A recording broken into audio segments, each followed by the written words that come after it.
Hey there, everyone. How you doing today? I'm going to get into some options trading for beginners. I've been getting a lot of questions, a lot of emails, messages on social media for those that's been interested in getting into options trading. So today I'm going to go over some basics as a beginner trader, things that you need to look out for, things that you need to know. So therefore you can get ready to get into this market so you can capitalize on it. So I'm going to go over pretty much all that you need to know when you're starting out from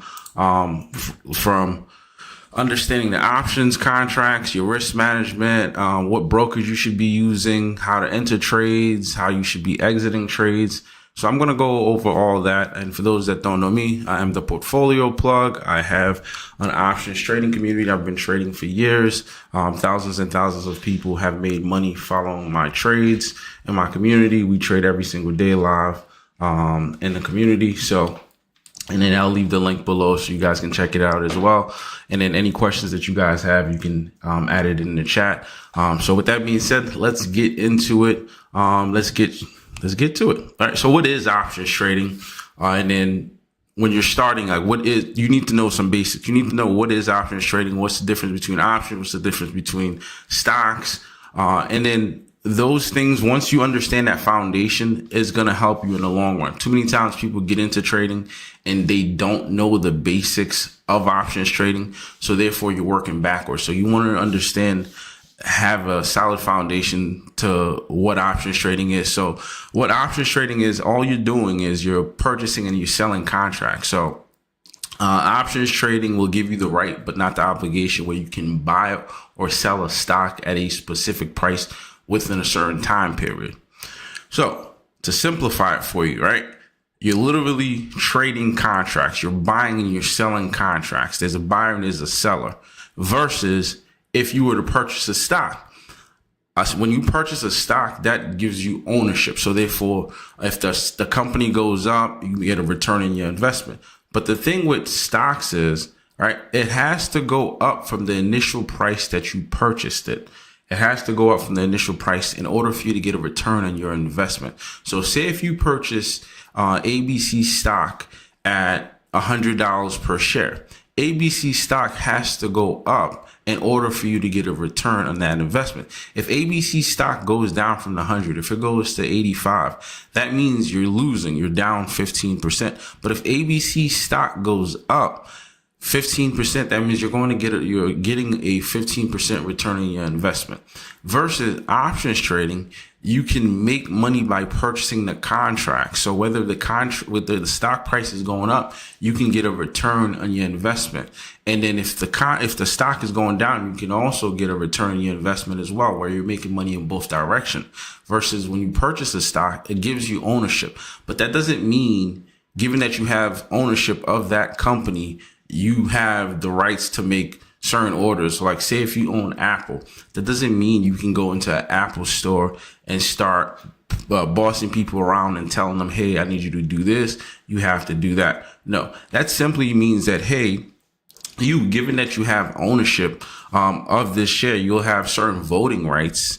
And then there are some companies where they'll pay you out monthly, quarterly, or yearly dividends. So therefore, it's just they're using their profits to pay you back. But that does not mean you have rights to go into that store, said Apple or whatever company. That doesn't mean you just have fractions, like little fractions of ownership of that company, right? So versus the options contracts, you just own that contract, and that contract has a set time to it where it will expire. Kind of going back to the definition, where you'll have the right but not the obligation, where you can buy or sell a stock at a specific price within a certain time period. So every contract will have an expiration date to it. Versus if you own a company, you own a stock. When you own a stock, you want to own it for 5, 10, 15, 20 years.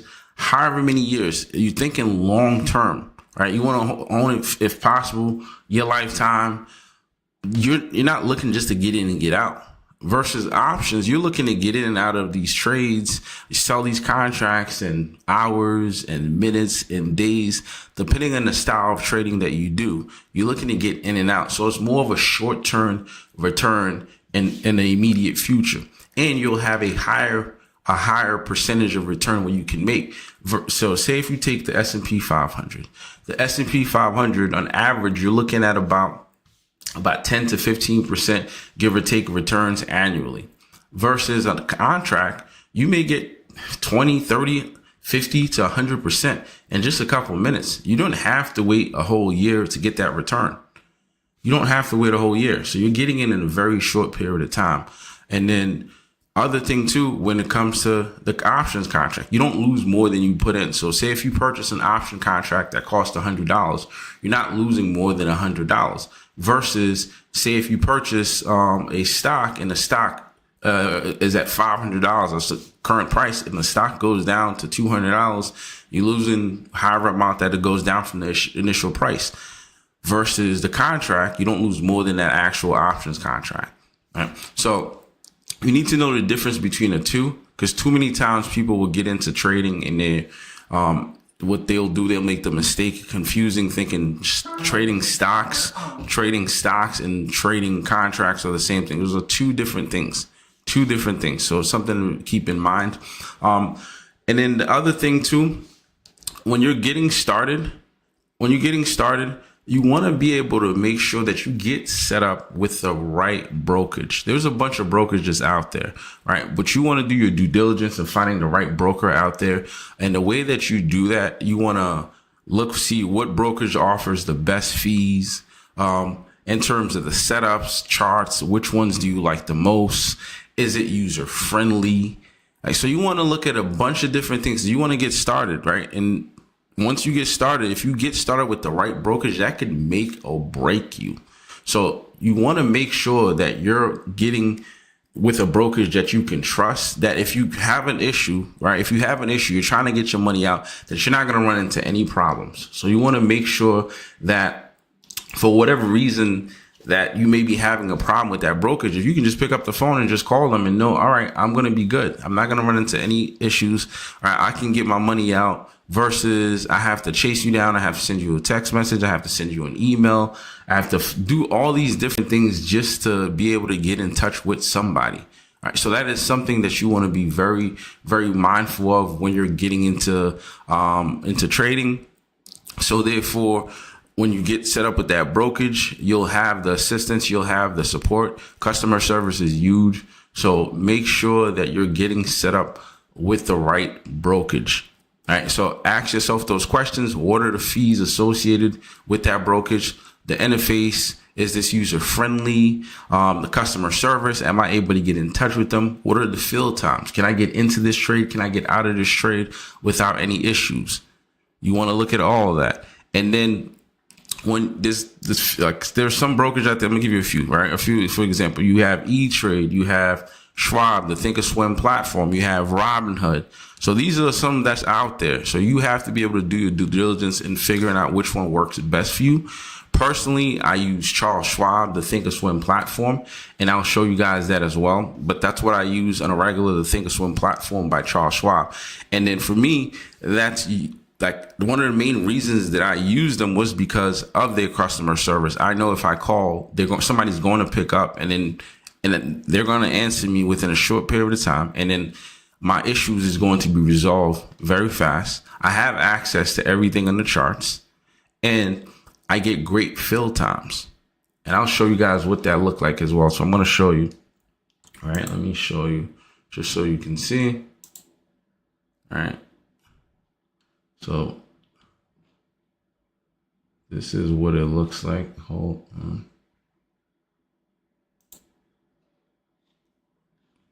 All right, so this is the Thinkorswim platform. Thinkorswim platform. I'm showing you right now. It's after market hours. So charts. You have access to everything.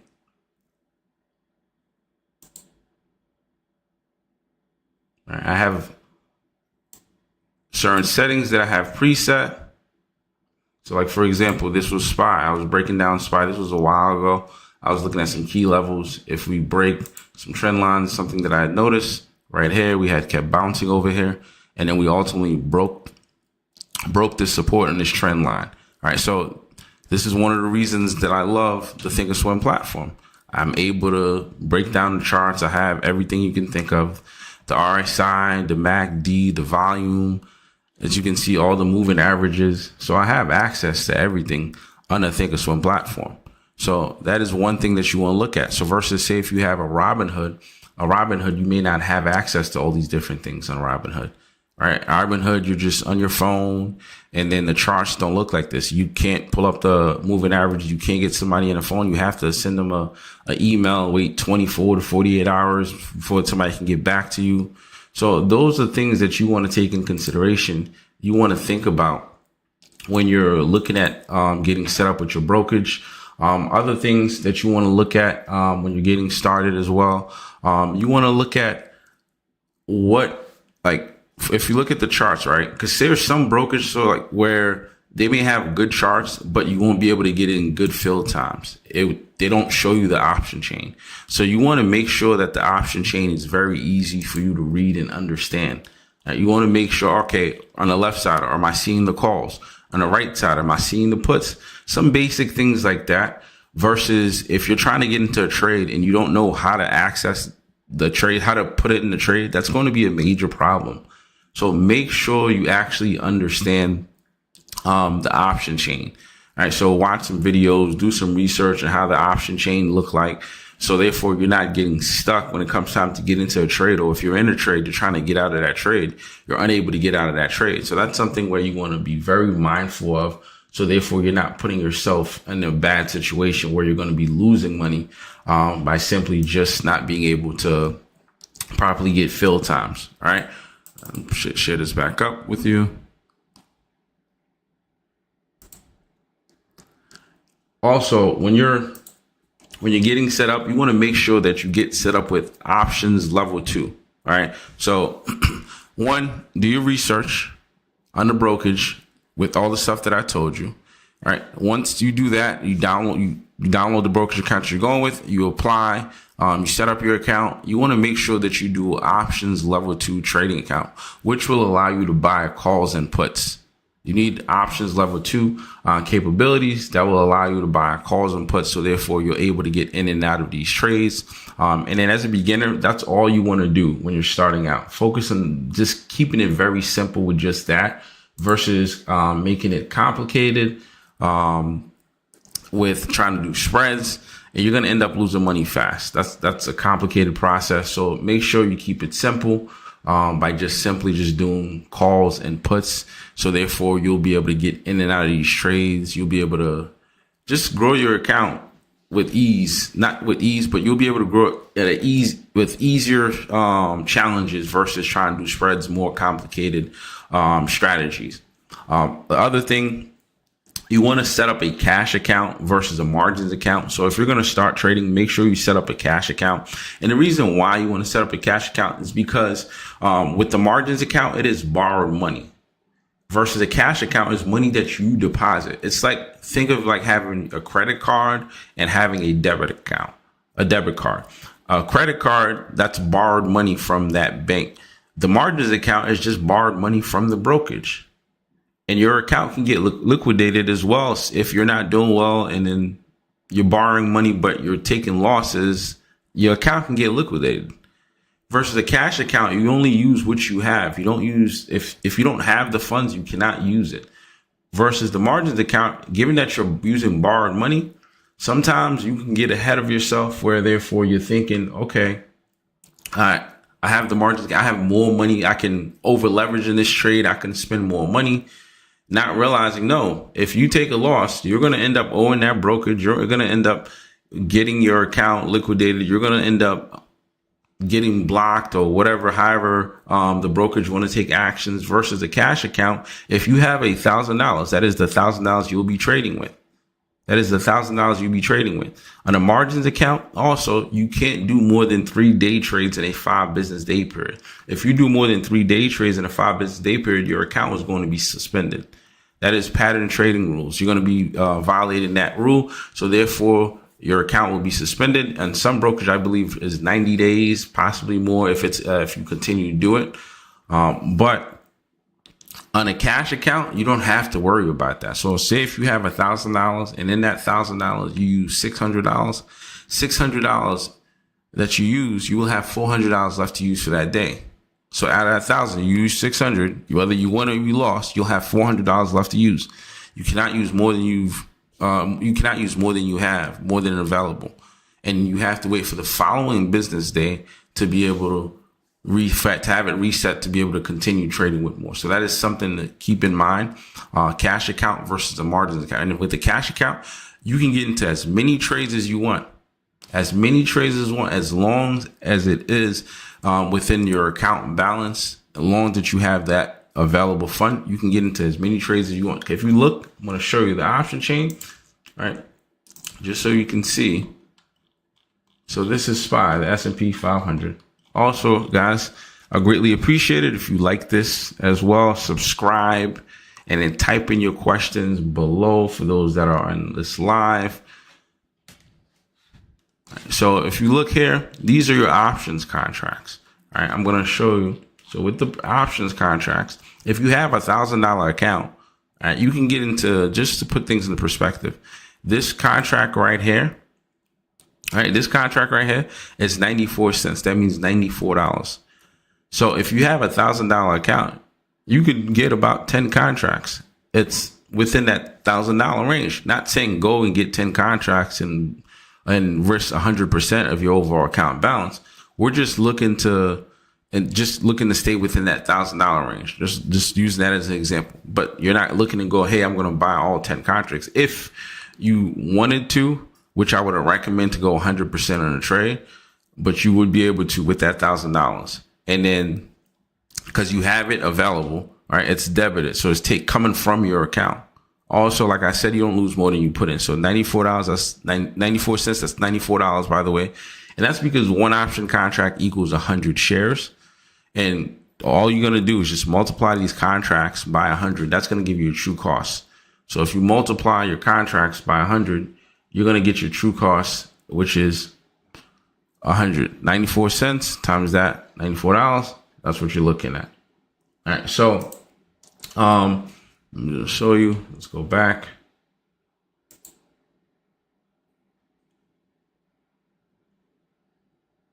All right. So next thing, when it comes to options trading, go to the next slide.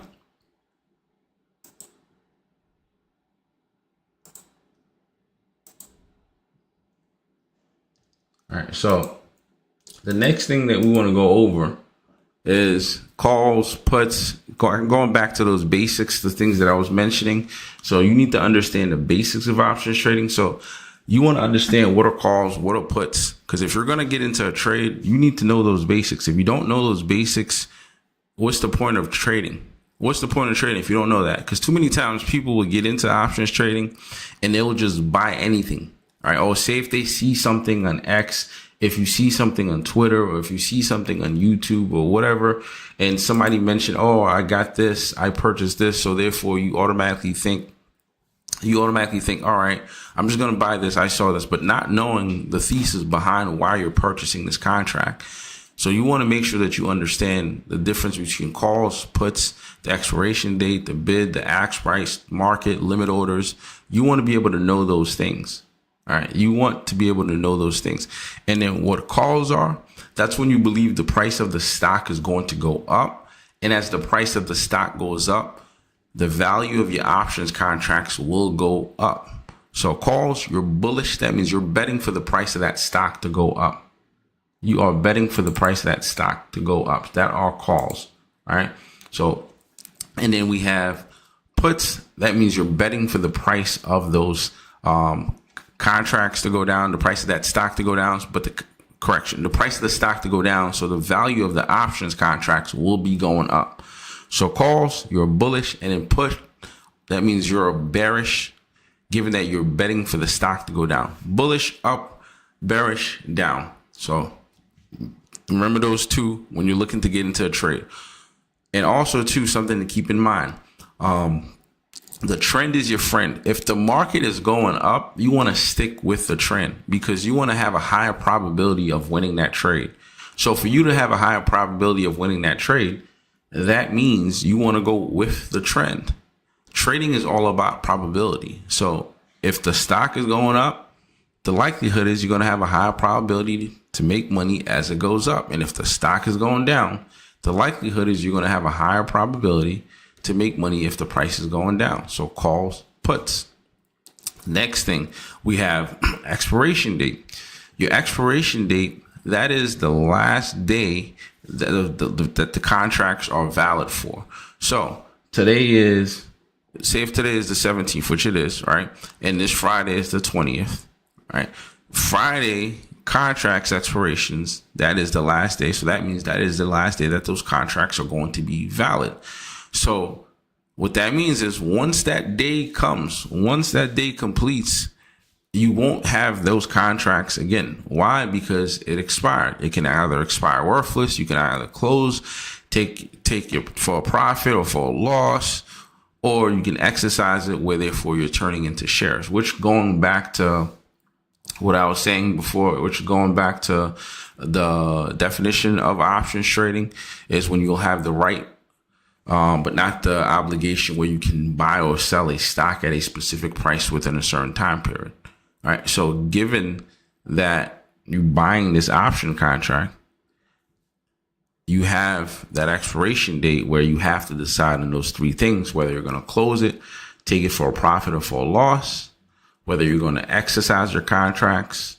When you exercise your contract, that means you're purchasing it or you're selling it. That means you can turn it into shares. And something to remember, one option contract equals 100 shares. So all you were doing is just multiplying 100 times that option contract, which is what I showed you before and on the option chain. So one option contract equals 100 shares. So therefore you're multiplying it by 100 in order to get your true cost of those contracts. All right. And then your strike price, the strike price, that is the price where you can exercise your contract. So the strike price, that's the price where the stock can be bought or sold. Too many times people make the mistake of thinking the strike price is the price where they're looking to target. So say if you have ABC stock and ABC stock is at $500. All right. If that's the share price is at $500. That's the current price that it's moving. And then you purchase a call option for ABC stock to go to $550 or do a $50 move, right? That's the strike price. If ABC stock goes up to $510, you're still making a profit with your call. It doesn't have to get to $550. That is the price if it does go there where you can exercise, where you can turn it into shares. But then something to keep in mind, when you're turning into shares, you have to have the fund as well. If you don't have the funds, you can't exercise your contracts. So 500 to 550, it does not have to get there. As long as it's going up, you will be making a profit. As long as those options contracts is moving up, you'll be making a profit. And then same thing goes for puts. As that price of those contracts goes down, the value of those options contracts will be going up. So stock price, we're betting for it to go down, right? So if $500 is the strike, $500 is the current share of that stock, right? And then we're betting that the stock is going to go to $450 for the strike price. But just because we have our strike price at $450, that doesn't mean that the stock has to go to 450. So if the stock goes from 500 to 480 for those put contracts, we would be in profits. We will be making a profit because it's going down. All right. So that is something to be very mindful of, to remember. All right. So calls, puts, the strike price, that is just simply the price where the stock can be bought or it can be sold. So we're not looking at the strike price as our target price. Too many times people make that mistake, and that is something you have to remember. You just simply want it to go in your direction. All right. Other thing, bid and ask price. And I'm going to also show you guys what all the contracts look like as well. I'll break it down more. We'll take a look at the option chain. But For your bid price, that's simply just the highest price a buyer is willing to pay for a share. So you have your bid, you have your ask. You're going to see that in your contracts. So you look at the option chain. The bid price is going to be the highest price a buyer is willing to pay for a share. And then your ask price is going to be the lowest price that the seller is willing to accept. So bid, ask, lowest price that the seller is willing to accept. Bid is the highest price that the buyer is willing to pay for a share. All right. So bid and ask price. The difference between the bid and the ask price, those are going to be your spread price. So say if the contract, the ask price is $1 and then the bid price is $95. That's a 5-cent spread difference. 5-cent spread difference. That is your spreads. And the bigger the spreads, that mean the less liquidation that's there, the less volume. So you want tighter spreads where they're closer to each other. That means there's more volume, there's more liquidity in the market for that stock. So therefore, you're going to get better contracts. You're going to get a better return on your trade. Other thing, market versus limit orders. So market, that's when you want to get into a trade instantly. All right, you just want to just get into that trade. So whatever the current price of that contract is, that is the price that you would be paying for market price. And then limit order, that is the price where you will get it at that price or better. So say if you want to get into a trade and the contract costs $1.20, that means $120 because we're multiplying it by 100 because one option contract equals 100 shares. So you would get that fill at $1.20 or better. At $1.20 or better. That is a limit order versus market order. Say if the contract is at $1.10 and it drops and you do a market order and you're going into calls and it dropped to 95 instantly. That is the price that you would get an automatic fill versus the limit. If you wanted to get in at $1.20, right? It needs to be at that price or better. So say if it goes above that, that means you'd be paying more, which given it's a limit order, you wouldn't get that fill. But say if market, it goes higher, it gets to 130 or 140, that is the price that you would be paying, that instant market order versus the limit. You just be waiting for it to fill at that price or better, which will come with a delay because if it doesn't come to that price or come back down to that price, you're not going to get a fill. You would have to cancel and replace your order versus a market order. It can go up, it can go down. You're automatically going to get that fill right away. The other thing that you need to consider, right, is day trading and swing trading. If you work a 9 to 5, which many people do, majority of people have 9 to 5 jobs, you may not have as much time to trade. So something that you can do, you can look to swing trade. You can look to trade during high volume hours. So I like to trade within the first hour of the market. That's when you get the most volume, within the first hour to 2 hours. So anywhere from 9:30 till about 11 o'clock, those are the best time because there's the most liquid in the market. There's the most volume. So therefore, you're getting better moves. You're able to get in and out of trades at a lot faster pace. So on average, I'm getting in and out of trades within 5 to 10 minutes. All right, max. If there's choppy or slow conditions, I may be in that trade for about 15, 20 minutes. But on average, I'm in a trade I may be in a trade longer than that, 30-minute plus. But on average, 5 to 10 minutes, I'm normally in and out of a trade. And that's because high volume, right? And you want to stay around that time. And also you can swing trade as well. That's when you hold the trade for more than one trading session versus day trading. You're getting into that trade in the same day and you're looking to get out within that same day.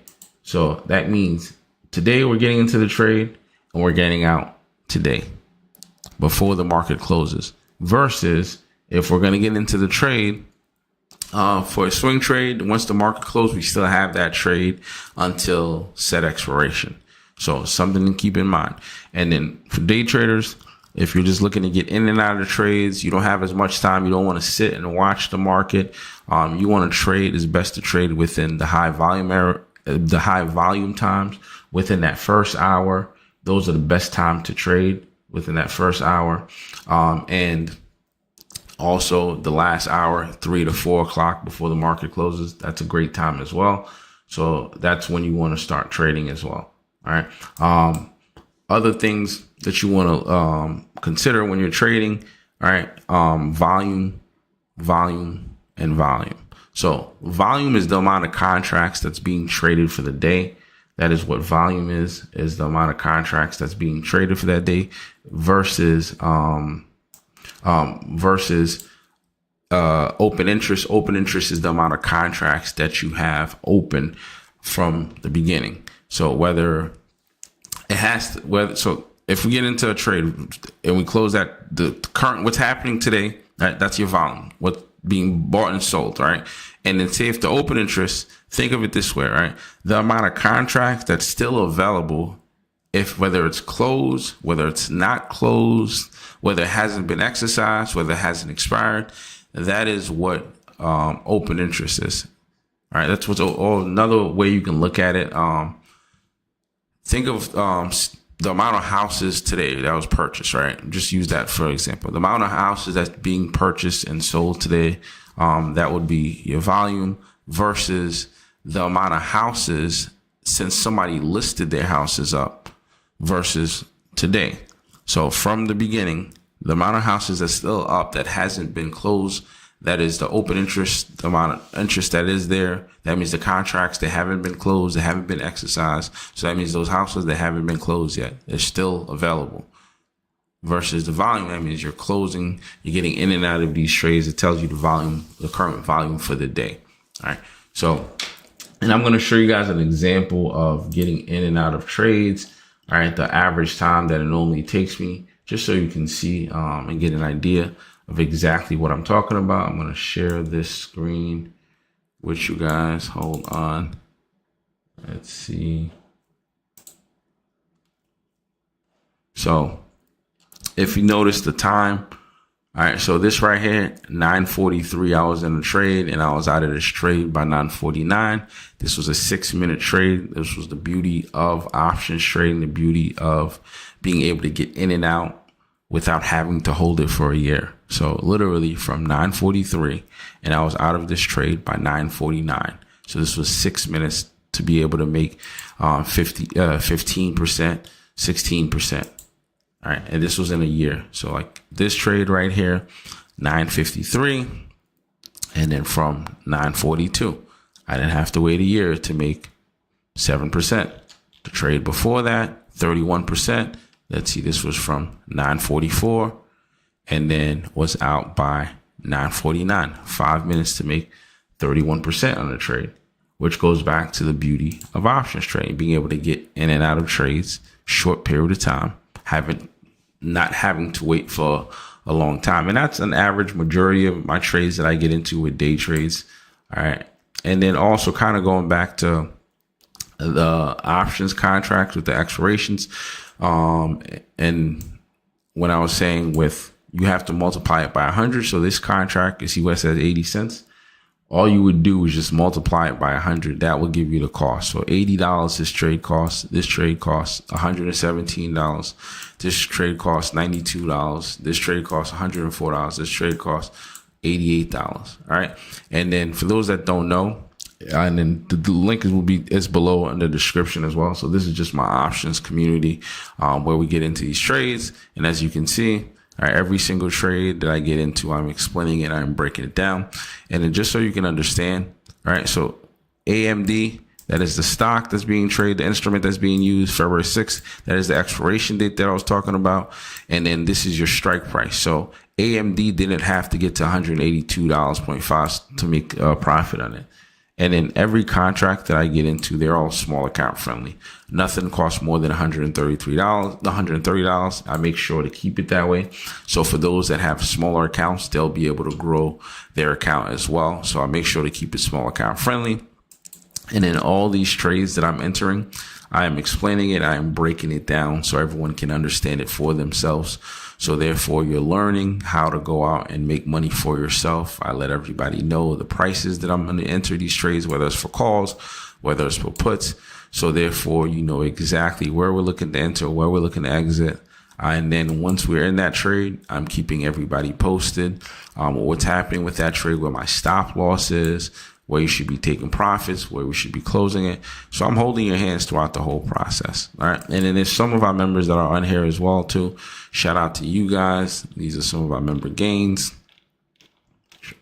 And this goes all the way back since 2021, thousands and thousands of people, just so you can see. All right, member gains, testimonials. This goes all the way back. Shout out to these members, just so you can see. Boom, $615, 50%, $92, $160. Just so you can see. And then it's day trading, swing trading, also do long term as well.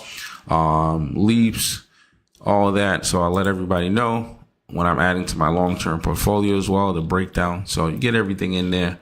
And then to get access to that, just simply click the link that's going to be in the description below. All right. And then I'm going to show you guys the option chain, what I was talking about. All right, let's pull this back up just so you can see. So this is what I meant by understanding the calls, puts, strike price, expiration date. So when you pull up the option chain right here, these are your expiration date. All right. The expiration date, like I mentioned, these are the last day that the contracts are valid. All right. So what you would do first thing when you're looking to get into a trade, pick out the expiration date. Right. And then you want to figure out, all right, am I getting into calls? Am I getting into puts? Calls, remember, we believe we're betting that the price of that stock is going to go up. So given that we know or we believe that the price is going to go up, we're going to get calls. So if you're going to get calls, you want to make sure the left side is where you get calls. You want to make sure that's where you go to get calls. If you want to get puts, all right, if you want to get puts, we'll be on the right side. These are the puts on the right side. Puts, calls. Calls, that means you're bullish. Puts, that means you're bearish. See, bullish, bearish. And then we have the expiration date, and this right here, this is the strike price. Remember, the strike price, that is the last day that your contracts are valid. All right. Not the strike, correction. The strike price is the price where you can exercise your contracts, where you can be bought or sold. The expiration date is the last day that the contracts are valid. That's when you have to make the decision of whether you're closing it for a profit, closing it for a loss, exercising your contracts. If you are in the money, which is this highlighted shaded area, these are in the money contracts. These are in the money contracts. That means the stock can be bought here. The stock can be sold here. All right. That's what that means. It can be bought or it can be sold. And then this is when the contract is going to be valid too. That's going to be last day. And then what's going to happen? It's going to go to zero. It's going to become worthless. So you have to take a profit, a loss, or you got to exercise it and turn it into shares. Right. And that's how you'd be reading your options contracts in terms of just being able to know calls, puts, strike price, open interest. So everything that I mentioned here, you have to know those things in order for you to get into a trade. Without knowing that, you wouldn't be able to get into a trade because you'll just be getting anything. And if you get the wrong contracts, it can be very costly. You simply lose that trade if it's not going in your direction, or if you get the wrong contract, if you're looking to go something further out based on the setup, but you get shorter contracts, that means you're going to get your contract might get crushed depending on the size of the move. So these are things that you want to take in consideration when you're getting into a trade. And then when you're starting out, another thing that's major is your risk management. You don't want to blow your account. 90% of people quit within that first 30 days when they start trading. And one of the main reasons why is because they don't have any risk management strategy. So when you're starting out, you want to make sure that you have a proper risk management strategy. And how to get that, I'm going to break it down for you so you can understand. All right. One, say if you're starting, we'll go with $1,000. Say if you're starting with a small account of $1,000, and you can start with however much you want. You can start with $10,000. You can start with $20,000. Up to you based on what you can afford to risk, what you can afford to lose. So we'll use $1,000, a small account. All right. So you're starting with that account, a small account of $1,000. You do not want to risk more than 10 to 20% per trade. And the way that you minimize that risk, that same $1,000 that you're using, if you go 10 to 20% for that trade, that means you're going about $100 to $200 that you're using for that trade. So now, given that we're using $100 to $200, all right, you want to minimize that, all right? You want to minimize that by having stop losses. So say if you go 10%, right, at $1,000, that's $100. So now imagine you have a 20% stop loss. So now you went from risking 10% now to only risking about 3%. So you're not risking 10 to 20% of your account. You're risking about 3%. So from $100 out of that 1,000, which would be 10%, and then say if you have a 20% stop loss, which brings it to $20. So therefore, you want to keep it around 1 to 5% per trade. And as your account size go up, those numbers are going to naturally go up, but you still want to keep it around that range, 1 to 5%. So make sure you keep your account size where something that makes sense around that range, because options trading comes with a lot of risk. Options trading, the contracts, they move. The moves can be very intense, especially with the changes that's happened recently, where before options contracts only expired on Friday, except for those ETFs, QQQ, SPY, SPX. So they were expiring every Friday. Individual stocks were expiring every Friday. Now, contracts are expiring Monday, Wednesdays, and Fridays. So it's 3 days of 0 days to expirations for high volume stocks like Tesla, Nvidia, and what else? Microsoft, Apple. So Mondays and Wednesdays, that means you have 0 days to expiration. So like today would be 1 day to expiration. So those premiums, the values of those contracts, they're going to be moving a lot faster. So you can win and lose very fast, and the moves are going to be very vicious. So you want to make sure that you have those things, which is why every trade that I enter, I am giving a breakdown. I let everybody know, hey, this is where my stop loss is at. Because what's going to happen is if you don't have the stop loss, you're going to literally put yourself in a position where you're going to blow your account. And I'm going to show you guys a loss as well, because I know too many times we just hear about the positives. People don't share the negatives. All right. Losses do happen. Like today, I got a loss on AMD. I'm just going to show you guys, right? This loss was 17%. Right. But something that I do every trade, I tell everybody what my stop loss is. So automatically, you know, all right, this is where I'm going to be selling it. All right. And this was a 17% loss. And this is a leap. This one was a day trade for Netflix. This was a leap trade that I'm currently in. Leap, that means 1 or 2 years out contracts. So I'm not worried about that. And then every trade, right? Everybody knows, all right, this is where I'll be getting out at. Stop loss, $190.13. Stop loss is here. This is 20%. You see, stop loss. Everybody knew my stop loss. Stop loss was here. This was a win. This one was a win. This was a win. This was a win. This was a win. Winning percentage is over 80%, by the way. Last 12 trades, right? Last 15 trades, just 2 to 3 losses. That's it. So shout out to any of my members. You guys are in here, so you're well aware of it as well too. So shout out to you guys. But yeah, risk management is key. You want to make sure that you have your stop losses. And also another thing too, profit is profit. Too many times people will get into a trade and then they're up a certain amount of percentage and then they want to bag hold. You should take profit whenever you are comfortable, whether it's 15, 20%, you should add trail stops. If you notice right here, I put add a trail stop. So that means you're protecting your gains. There's been many times where I'm in a trade, and as I'm in the trade, there will be a sudden change in the price action. So therefore, you go from winning to losing instantly. So you want to make sure that you're not looking for those home runs. There's 10, 20%. They add up. Small profits add up to huge profit over time. So you want to make sure that it's something that you're practicing, good risk management, taking profits, having stop losses. So therefore, you're not putting yourself in a horrible situation. Market conditions can be very atrocious. So that will play a factor because your options contracts, those premiums can simply just literally get IV crushed. They can get eaten up alive. So those sudden changes, reversals, fake outs, you can just move sideways. The contract can just simply just move sideways and don't go anywhere. All right, I'm going to show you. Like, I'll give you another example. All right. So this is chop. This is chop. You see that? You can simply, this is, mind you, this is after hours, right? In fact, let me just make it even simpler. Just to make it easier. I'm going to show you. All right. Let's go SPY. As you can see. All right. So you see this price action SPY? You see how intense it is? You see how intense it is?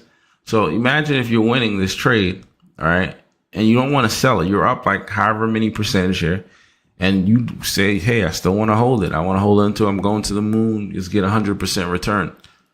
As opposed to closing out your trade and calling it a day, you get caught in a reversal.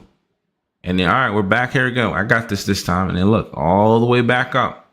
Look at this wild swing from $682 to $675 to back to $682. That's a massive movement. So you want to make sure that makes actual, like, you're getting in and out of these trades. You're making the profit. You're not bag holding, because you can easily lose. And if you're like, all right, it's going to come back around, right, and you don't have a stop loss, this could simply be like a 50%, 70%, 100% loss easily. Does that make sense to you guys? Let me get a yes in the chat room if that makes sense to you guys. Let me get a yes if that makes sense to you guys. All right. I want to make sure that you understand this. If you understand this, let me get a yes. Does that make sense in terms of risk management, not over leveraging? Type in the chat yes if that makes sense to you, if you understand it. And if you don't understand it, type in your questions. Why? What's not clicking? So therefore I can best help you. And also, for those that are watching, I'll greatly appreciate it if you guys smash this like button, subscribe if you're not subscribed to me already. And then just simply leave your comments and questions. And then the Discord, which I was showing you, you can get access to that by simply clicking the link that is in my description. You guys will be able to have access to that. All right. So let's get back to it. All right.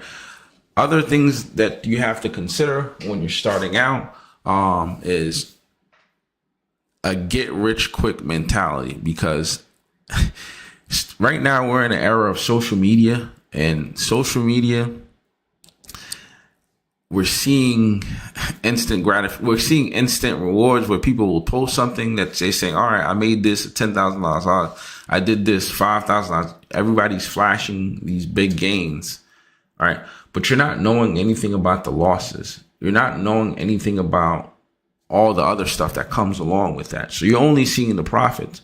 So you think automatically once you get into the market, you're going to be making that amount of money as well, which is far from it. People are not showing you the losses that come with it. All right. Just like I just showed you that loss. Granted, there's a winning percentage is still very high, but I'm breaking down the losses. But other people aren't going to show you the losses. So therefore, you're thinking automatically, I'm going to get into this.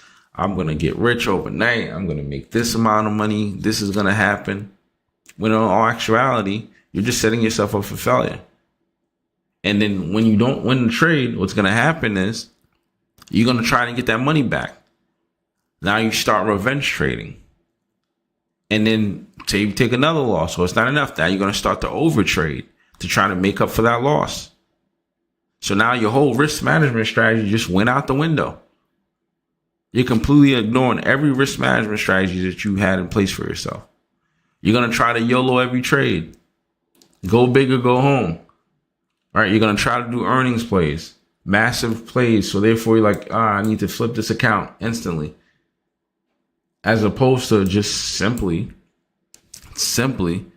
following those rules, sticking to it, thinking long term, not get rich overnight. Because if you simply just do this math, right? If you do this math, say if you make about $20 a day, $20 a day, and there's $20 a day, and there's 252 trading days in a year.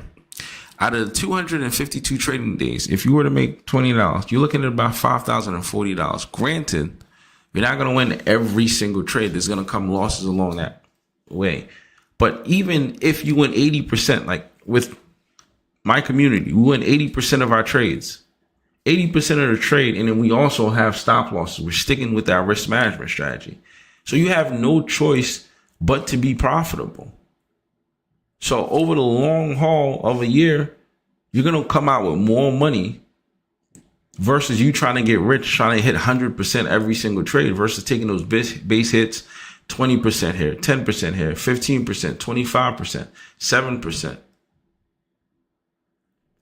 People will act as if 7% return on an investment in 5 minutes is a bad thing. Like, oh man, I want to get 20%. Yeah, everybody want to make a big return, but don't try to chase it. Be more appreciative of those small gains because the market is very ruthless. The market is designed to take your money.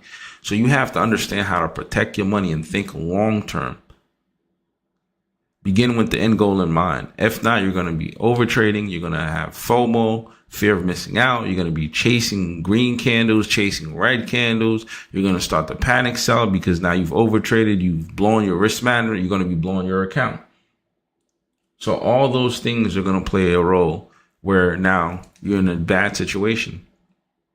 You're in a bad situation. So remember those simple things. Think long term, not get rich quick. And then that will prolong your trading career where you won't fall into that paradigm of people quitting, 90% quitting within that first 30 days because they've blown their account. You don't want to blow your account. You want your account to continue to grow over time. So those small wins, even if you make $100 a day, $100 a day, that's about $25,200 in a year. In a 252 trading days, 25,000. And I would say for just 80% or 85% you're winning those trades, right? And losses come, that's still a high percentage that you're taking home. So remember, little by little over time, you're going to be good. All right. Start small. You want to start small. Right. If you're starting trading, no need to start with $100,000 account. Granted, yes, you have it. You can, you can just do it or whatever, or $10,000 or $5,000, however much it is. Remember, it is okay to start small. It is easier to make a mistake in a smaller account until you get the hang of it before you start trying to go big. Right. Learn those little fundamentals. Educate yourself. Just like I'm on here giving you game, or just like I'm on in my community breaking down trades, giving everybody game. Learn it, because once you learn it, this is a skill. This is a skill that you can apply wherever that you are. You don't have to be specifically in one place. You can be in a different state. You can be in a different house. As long as you have a computer, as long as you have a phone, you can trade from anywhere. You can trade from anywhere. Like I travel with my laptop, I go wherever I want to go, I go with my laptop and I'm trading. As long as I have my laptop and my phone, I'm good. All right. So start small, be disciplined to it. Don't try to get rich overnight. Learn about risk management and stick to those risk management principles and rules. Master it. Don't try a million different strategies. That's another mistake I see people do all the time. They're trying all these different strategies as opposed to just sticking to one strategy that they're great at. If you're great at one thing, master it. Continue to be great at it. And then you can apply something else to become better. But when you try 10 different strategies, you're going to set yourself up for failure. Be great at one thing before you add something else to it. Once you get great at that, that's when you want to start. Because the market is tough as hell. So make sure that you become consistent. Make sure that you stay the course and not trying to keep changing and flip-flopping this, that, and a third. And then you're going to end up setting yourself up for failure. All right. So with that being said, any questions that you guys have, leave it in the comment section for me. Leave your questions in the comment section. And then I will try my best to get back to everyone So any questions, anything that you didn't understand, that you feel like that I missed out on, I plan on doing more webinars. So just make sure that you leave it there. I'll get back to you. And then the next webinars that I do, I will try to do these webinars to answer the most commonly asked questions. Any questions that you may have also are greatly appreciated. If you guys subscribe to my channel, like this, share this, put that notification bell on. I would greatly appreciate it from you guys. And then I look forward to helping you guys. And also don't forget, the link is in is not the bio, is in the description below to get access to my options community. It is free to join.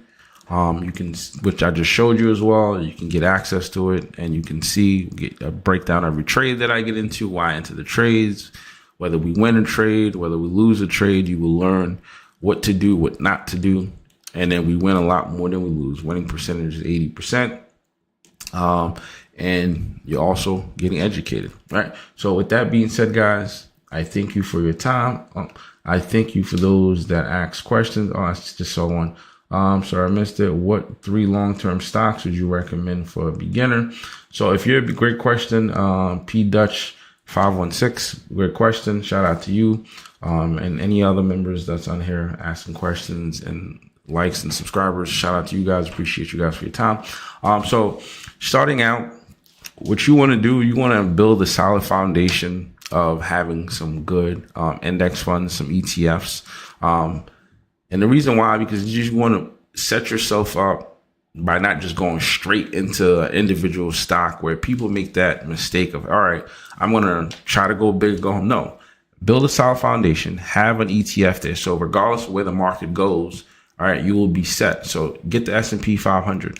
All right. Granted, the price may say right now, the S&P 500 SPY is at currently $682. There are other options besides SPY.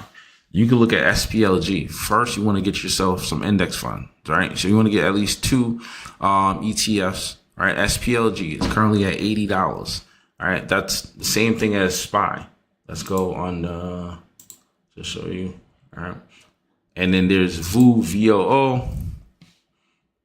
It's taking a little time to load, a little slow. That's because I have all these things on, but like VOO, the Vanguard S&P 500. All right. So that's another option. All right. So then you can look at some healthcare. You can look at XLV. All right. If you want to look at energy sector. So if I were to give you 3, I look at the S&P 500. Any of those you can choose. All right. You can do a total stock market index fund. So S&P 500 holds the 500 largest companies in the U.S. stock market. So VOO, SPLG, SPY-G, you can look at those, SPY, and then other stock. Take 2 of those index funds, then look at XLV. That's for healthcares. You can look at IWM, small caps, and then from there, then you want to get those individual companies. All right. And the reason why I start out with those index funds, those ETFs, is because it is a basket. It's a pool of a bunch of different stocks. So say if a company does not perform well, they will get replaced by another company. And we're thinking long term. You want to be able to protect your money long term. A company can go down and it can become no bueno, no good. All right. But if you have an ETF, an index fund, you know historically, all right, if that company goes bad, they're going to replace it with another good company. So you're going to be set regardless. So don't just start with a company based on hype or that you think is great, and then you end up losing your money. So you want to look at something long-term. You know you're going to get a return on your investment, which is why I say SPY. Because if you look at the S&P 500 over the long haul, you're always going to get a return on your investment. All right. Because if you look, all right, look at the duration. You see that? We're just looking at the past 20 years. You see how we're going up? You see going up? Go up, up. You see that? So I know I'm going to get a return on my investment with the S&P 500. I know that automatically. Right, so index funds, ETFs, that's what you want to start out with when you're starting and your investing journey. Think long term and then apply that same with options trading. Think long term. All right. So great question. Again, thank you guys for your time. I look forward to the next webinar. Make sure you leave your questions in the comment section. Make sure you share this and make sure you hit that subscribe button. So thank you again. Have a great rest of your day.